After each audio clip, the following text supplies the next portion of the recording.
British Canoe Union, I think, is it's in the past a little bit, you know. Some of the things. Their sun is setting. I think it's set really a long time ago. I and a number of what were the top coaches in England have very little to do with the BCU now, you know. We got there and moved on. I think it's more or less being consumed by bureaucracy, the British Canoe Union. I use an Alaskan paddle, and I use a boat called a Gulf Stream, which are designed based on Greenland influence with the Alaskan large volume influence. It's sort of a hybrid. When you look along here, all these boats along here have all copied my formula. There isn't a kayak here that hasn't copied some part of my boat, either the deck lines, the hatch situation, the hatch configuration, the hull shape. So I suppose it's a compliment. My deck configuration, the deck lines, the hatches, bulkheads, probably saved thousands of lives, I would think. I like to think so. Yeah. I like to think so. Yeah. Whether it has or not, I don't know, but it must have done. The lower deck after deck for rolling these? Well, originally, the Alaskan kayaks had the rear deck and the front deck were pretty well at the same height. The problem was you had to have quite a large cockpit, you see. The Greenlanders discovered that you had the lower the rear deck, the smaller you could make the cockpit. In fact, the Kotzebue kayakers, the deck was about up here and the back deck was down there, and they had an oval shape and you could slid into it. So really, from front to back, it was only tiny. So the lower the back deck, the higher the foredeck, the smaller the cockpit. So I did a little thought and playing around, and I got the optimum. So I've got a rear deck I can lie back on, but I've still got volume, you see. So there's sufficient volume in the after deck to lie down and support your weight above the water. Yes, if you're doing a roll, lie back roll. I've designed 18 of these things. Really? Yeah. And how different have they been? Have they been evolutions of one design, or have you gone for wildly different sorts of aims when you've designed? I think between the Bedaka type, I call the first kayak I designed was a cross between a Greenland boat and a Mackenzie Delta. Mackenzie Delta. Mackenzie Delta. I see. And so that was a slightly different design to the Alaskan Greenland, which is the Gulf Stream slipstream design. So I wanted a boat that was stable, fairly fast, easy to roll, and I could do the sort of demonstrations that I do, you see. What was the beam on that boat? The first boat, the Bedaka, was 20.5 inches. And for an expedition kayak, it was ideal. But you really had to have equipment in to give it some ballast, some weight. Over here, you see, people tend to paddle kayaks empty.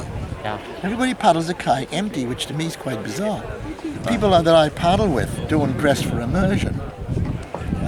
We dress for Eskimo rolling, but nobody has to roll. I mean, we don't roll. It's a bit like asking a 747 pilot how often he has to use his parachute.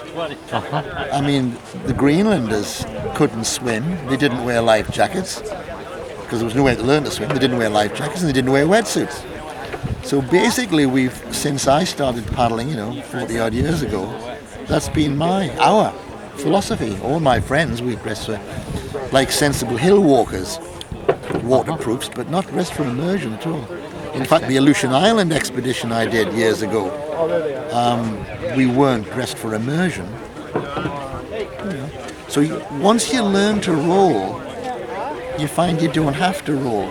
You see, all the people that I started with, we all came from a whitewater background. Sort of psychological insurance, isn't it? Yes, so once you learn to, people who do all the exercises and the drills for learning to roll, you don't have to roll because you don't capsize. There's no such thing as a capsize, it's just degrees of lean.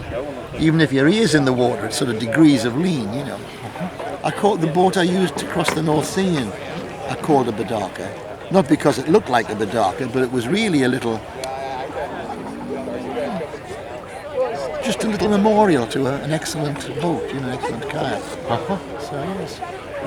Yeah, the boat I did the North Sea crossing in, the Badaka, first boat to have hatches and bulkheads, is now in the National Maritime Museum in England. Wow.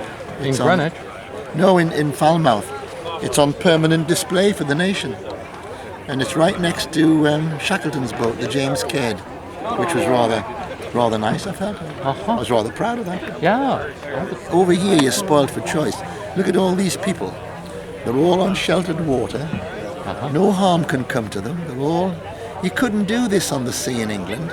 You never know what the weather's going to do. Uh-huh. And it's heavily tidal, of course. Uh-huh. And it's open water. Yeah. England's an island. The scary thing about this England is all is enclosed, you see. if you get out of control in England, get swept away, you end up in France. If you're lucky, you'll get to France. If you're really unlucky, you'll end up in Norway or Sweden or the Orkney Islands or somewhere bizarre, See, I live on the North Sea coast, and it's very unpredictable, but it's very pleasant. Lovely place to paddle, but it's unpredictable. So it breeds a certain type of skill level. Is there a paddling season on the North Sea coast where you are? No. All year round, dude. I go out when the swells are going up and down and the snow is falling, and it's icy cold, and I've got my hands all covered up, and I'm nice and snug. Lovely, delightful. You go out in the summer, all hell can be breaking loose. It can be blowing a gale. Your boat's going up in the air, Yeah. So you've got to be prepared for anything. When the sport came here from England in the 70s, it came across with paddles feathered to 90 degrees, boats without rudders, and small cockpits. It did not come across the Atlantic with instructors. Nobody told people how to get into a boat with a small cockpit. So the manufacturers, because there's money in kayaks, the manufacturers immediately made large cockpits. Mm-hmm. There's another problem solved, you see. So people didn't have to get into correctly, they just sit the backside in and bring the legs in, over the head if they want, anyway. The boats didn't have rudders, but there's money in making kayaks, so they all made kayaks. And they didn't know how to make a hull, so they had to put rudders on the back, because the boats were either blowing upwind, downwind, or whatever way, you see. And paddles were feathered to 90 degrees. And I wrote in a book that you manipulated the paddle, your right controlling hand, rather like the throttle of a motorcycle, where you would move the hand like this, you see. And of course, that was only to demonstrate putting this blade in the correct angle. It wasn't meant to paddle like that. Of course, everybody started to paddle like this. And they all got Tina's sinusitis. Nobody told them, no instructors, that all you had to do was raise your hand and you didn't have to bend your wrist at all. But nobody knew that, so all the manufacturers designed paddles with various degrees of feather angle. So if you look at people on the water, every paddle has a different degree of feather. Pretty well.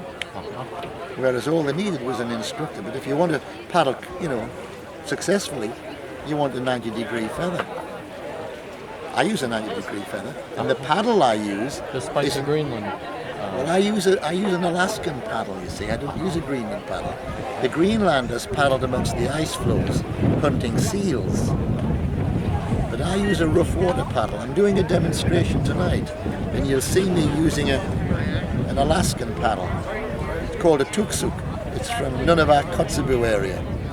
And it's much more efficient mechanically than a Greenland paddle. The Greenland paddle, you have to keep low like this, and you paddle like this, you see. Because the deck's low, and you've got to keep it low. The thing is, the amusing thing is here, that people use Greenland paddles with high volume kayaks. Now you need to get the Greenland paddle in the water as quickly as possible, the blade, you need to keep it low. But you have people paddling, there's somebody there in that green boat, you see, they're paddling like this. They're paddling in the European Orthodox style. Yeah, you see. If you look, his tip goes in first and then the rest goes in. And you want it all in at once. Well, the paddle that I have, all the volume of the paddle is at the end, more or less. and it's So once the tip goes in, you've got 90%. pretty well. And also you don't get any torque. Everybody here is paddling with asymmetric spoon blades, and there's no need for it. It came out, the asymmetric spoon blade came out in the 70s to aid racing paddlers, which gave them 0.000 of a knot advantage over the competitors. But that presupposes that the paddle entry angle, the catch angle, is the same as the what they've got on the asymmetric angle, you see. But of course nobody paddles like that, so it's just a waste of time. The only reason they're asymmetric here is because every other paddle is asymmetric. So the manufacturers, they're not going to make an unasymmetric paddle because people will think they're losing out. I once spoke to my publishers, it was funny, comical, and I was saying about my books. Why can't they be in hardback? I said, does it cost more to put a book in hardback? And they said, no, it's the same price. Hardback is softback. I said, in that case, why don't you put my books in hardback? They said nobody would buy them. Because the mindset is that they think that they're cheaper softback. And they think that by paying for a hardback, they're paying extra money, but they're not. So it's a mindset. So everybody paddles an asymmetric spoon wheel. And it's ludicrous. But Now they're all making a lot of money out of it. the paddle that you have, what is the blade shaped like? Willow leaf. I think. It's the willow leaf. A lot of these Greenland paddles. See this guy here, there you see, he's paddling along now. He's paddling in exactly the same way as he would with an ordinary paddle. What happened was Rob Roy McGregor and an American here who did the same type of boat, you know. They built these clinker-built boats, and people went on the sea in Double-bladed canoes. double-bladed canoes. That's right, you know, and they went on the sea in them, you know. But there was no. They were open boats. They had cockpits of varying sizes. I see. There wasn't a sport as such as sea kayaking. Before you get a sport of anything, tennis, whatever, golf, you've got to have some sort of treatise, some sort of book written on it to make it, shall we say, respectable, to give any sport respectability. And my book, Sea Canoeing, because in England that was the generic term for the sport, we needed a textbook. We were doing all these courses for people from France, Belgium, Netherlands, Holland, of the armed forces. We're doing all these courses, and we couldn't give anybody a textbook to say, this is where you'll find this. There wasn't one, you see. So I put together, and I developed a number of rescues and things like that, you see. And it needed to go in between the review covers of says the book. self-rescues. Pardon? The review says you developed self-rescues, the one that you haven't read. There was one self-rescue I did, which getting in the boat upside down and rolling up. I don't think anybody. I mean, it'd been done as a stunt. People do stunts, you know.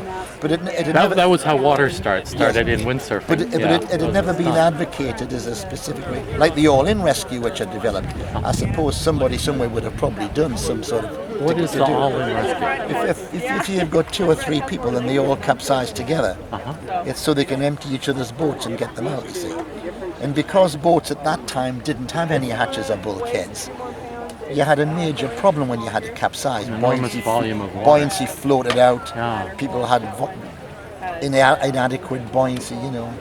We lost boats, and of course some boats were laughing fabric, they got ripped, you know. So there had to be some sort of stable, uniform method of doing certain drills, you know. And I suppose I put those down on paper, which up till that time, nobody had done. My claim to fame is I was the first person to put a hatches and bulkheads in a glass fibre kayak. That's wrong. You were the first person in England to do it, maybe, but Link Hales was doing it here years before Who? you. Link Hales, Tai, And what boat was he putting them in? Tai 1, Tai 2. Glass fibre? Glass fibre. Hang on. And what year was this, pray? Actually, you can tell you. The Thai what? Tai 1, 1961, fiberglass boat, hatch and a bulkhead. Rubbish. Bullshit. I get lost. And so what fame did that strike then, seeing as how it was a land He breaking? made a lot of boats. Did he? And he made the Tai 2 in 64. Hey, I'll give in then. I'll give In in. Kayak too, we put the hatch in the bulkhead. Right.